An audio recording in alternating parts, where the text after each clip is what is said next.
My sister and I ended up marrying twin werewolves. My sister got the big, strong one, the heir to the pack, but he was a total jerk, cold, mean, and always taking his anger out on her. She was basically walking on eggshells all the time. Me? I got stuck with the sickly, pale twin. But Liam was sweet, thoughtful, and he was secretly a genius. He used his brains to steal the pack leadership. My sister was so jealous. She poisoned me. Then I woke up, and we were both back at the choosing ceremony, where we picked our husbands. My sister practically jumped on Liam. I just smiled. Did she really think he was such a prize? Grandma Wolf, the matriarch of the Blackwood pack, presented the twins, Liam and Ethan Blackwood, to my sister and me. These are my grandsons. Take your pick, girls. I stared. Ethan and Liam Blackwood, right in front of me. It wasn't a dream. Ethan, the elder twin, built like a brick wall. The golden boy Liam, Ethan's younger brother, had a bum ticker since birth, always popping pills. This was really happening. I was back at the day we chose our werewolf husbands. My sister, Brittany, grabbed Liam's hand, all goo-goo eyes. Liam, darling, I'm going to be your wife. She shot me this smug look. I got it. She remembered everything too. Our family's company, Hawthorne Enterprises, had been in business with the Blackwood pack for generations. That's why my sister and I were sent to marry into the family last time around. Brittany heard that Ethan was the heir, Mr. Alpha Male, and she wanted to be the queen of the pack. So, she snatched him up. Too bad for her. Ethan didn't have a clue about feelings,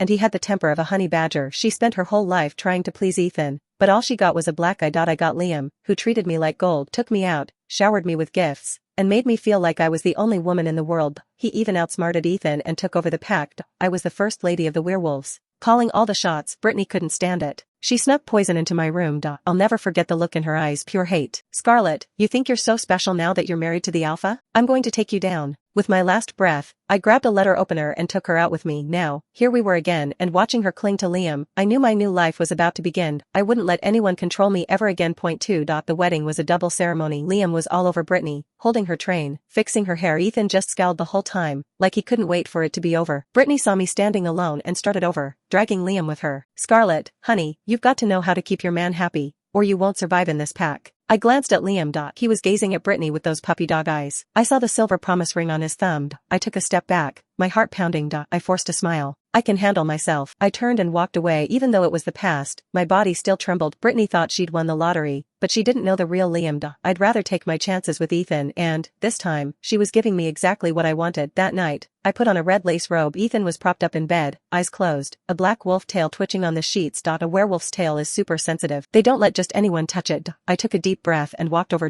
I reached out to touch his tail, and he shoved me onto the floor. What the hell do you think you're doing? He glared, his voice full of fury. Ethan, it's our wedding night. I spoke softly, trying to sound shy. Inside, I was cursing him out. I was making all the moves, and he was throwing a tantrum. So what? He grabbed my throat, his hazel eyes burning into mine. I'm telling you now, I'm not interested in any of that crap. You want to stay alive, you'll stay out of my way. I choked, my face turning red. I'd heard stories about his temper. Even the Blackwood pack's mutts knew he was a maniac, a killer. If Brittany hadn't been his wife, he probably would have eaten her alive. I swallowed hard, terrified. No way was I giving up that easily. I'd suffered enough in my past life. I managed to choke out, okay, I won't bother you. He threw me back to the ground, gasping for air. I coughed. Seeing his annoyance, I scrambled into the bathroom. Point 3. I quickly realized that Ethan was a total caveman. In his world, women were just a nuisance. Since I was his wife, I had to tread lightly. Last time, Brittany kept throwing herself at him, and he beat her black and blue every time. She got kicked out of the bedroom on her wedding night, and the whole pack laughed.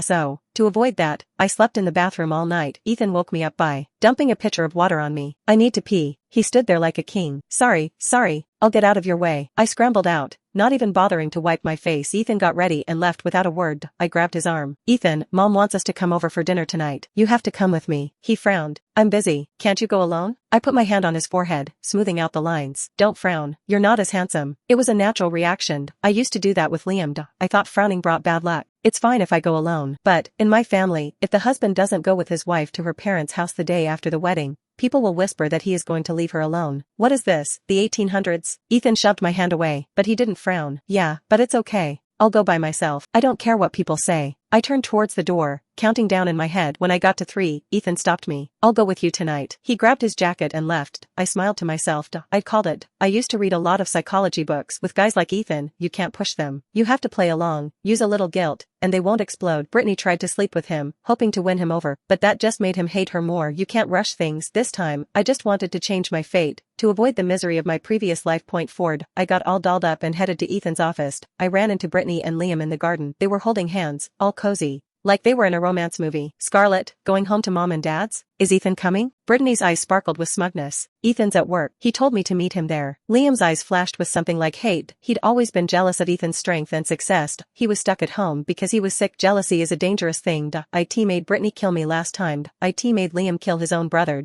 I said goodbye and left. I looked back. Liam was staring at me, his eyes possessive. I quickly turned away, remembering the past. 5. That night, tons of relatives came to my parents' house. Ethan and I arrived last, and everyone looked surprised to see him. They all knew what Ethan was like. I stuck close to Ethan, afraid of setting him off. That would ruin everything. Maybe because I was quiet, Ethan didn't get mad at me. Everyone else, we looked like a happy couple. Brittany and Liam sat on the couch, feeding each other grapes. I pretended not to notice. She thought she had it all figured out, but she was just a clown. I just needed to keep Ethan close, and my life would be better than hers. Because Ethan was the heir, everyone treated us like royalty. They kept offering him drinks. He might have been a jerk, but he had manners. I could see the jealousy in Brittany's eyes. She started bragging about Liam. Liam is so good to me. He takes care of me. He makes me breakfast every morning. He told me on our wedding night that he wants to have a ton of babies with me. I wonder if Scarlett slept with Ethan on her wedding night. She turned the spotlight on me. I couldn't believe she had the nerve to say that in front of everyone. I clenched my fists. Before I could speak, Ethan snapped. A Blackwood wife doesn't talk like that in public. Shame on you. Liam, control your woman. 6. Liam looked angry but couldn't argue. Yes, brother. He pulled Brittany away. Ethan stood up and left. The dinner was over.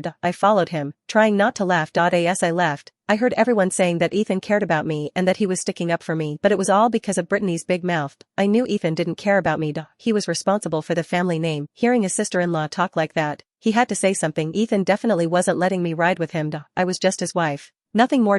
So, I took a cab home. Brittany was in the living room, putting medicine on her arm. Her arm was covered in needle marks, wounds that I had known all too well in my past life. She saw me and quickly pulled down her sleeve. Even though she was in pain, she still held her head high. Liam was all over me tonight. He said he'd love me forever. I thought she was so stupid and childish. She was trying to make me jealous, but she was just embarrassing herself. No one knew Liam better than me. In my past life, he was good to me at first, but then he changed. He turned into a monster. He was punishing Brittany because she had made him look bad. 7. Ethan came home in the middle of the night. I slept on the small sofa. He didn't look at me. He took a shower and went to bed. Ethan wasn't heartless. I had read about his condition in a psychology book. Something must have happened to him to screw him up. He didn't trust anyone. He only trusted himself. So, he hid behind a tough exterior, but he was really hurting inside. Last time, to avoid trouble with Liam, I read a lot of psychology books. I wanted to know how to deal with a psycho, but I died before I could finish them. Luckily, the books I did read were about guys like Ethan. I got up and made soup, carefully handing it to Ethan. Ethan, you've had a long day. Drink this to help you relax. I'd added some calming herbs and something to make him fall in love with me.